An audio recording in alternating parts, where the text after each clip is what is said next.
গুম বিরোধী আন্তর্জাতিক সনদে যুক্ত হলো বাংলাদেশ। সকালে উপদেষ্টা পরিষদের বৈঠকে প্রধান উপদেষ্টা এই সনদে যুক্ত হতে স্বাক্ষর করেন। এছাড়া কেবল একটি পরিবারের সদস্যদের রাষ্ট্রীয় বিশেষ সুবিধা প্রদান, সুস্পষ্ট বৈষম্য এই যুক্তি দেখিয়ে বঙ্গবন্ধু শেখ মুজিবুর রহমানের পরিবারসহ সদস্যদের নিরাপত্তা বাতিলের অধ্যাদেশও চূড়ান্ত অনুমোদন দেওয়া হয়েছে। বৈঠকে জানানো হয়, কালো টাকা সাদা করার সুযোগ আর রাখা হবে না। এত এক্সকিউজ লাগে?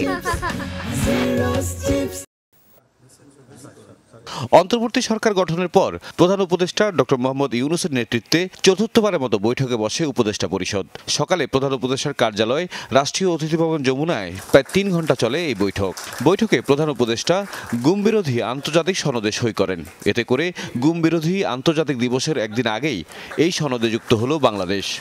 এখন পর্যন্ত বিশ্বের 75টি দেশ এই সনদে যুক্ত হয়েছে। এছাড়া বৈঠকে বঙ্গবন্ধু শেখ মুজিবুর রহমানের পরিবারসহ সদস্যদের নিরাপত্তা বাতিলের অধ্যাদেশ 2024-এর খসড়ায় নীতিগত ও চূড়ান্ত অনুমোদন দেওয়া হয়। পরে বৈঠকের বিস্তারিত তুলে ধরেন পরিবেশ ও পানি সম্পদ বিষয়ক উপদেষ্টা সৈয়দা রিজওয়ানা হাসান।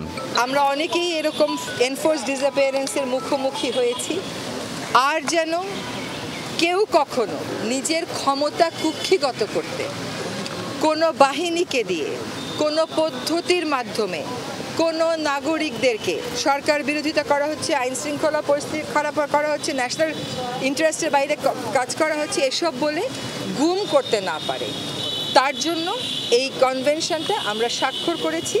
বৈঠকে কালো টাকা সাদা করার রীতি বন্ধ করা, দ্রব্যমূল্য সহনীয় রাখা, রাজনৈতিক দলের সাথে আলোচনা চলমান রাখার বিষয়েও আলোচনা হয়েছে। কালো টাকা সাদা করার যে বিধি এবং রীতি, সেটা বন্ধ করে দেওয়া হবে।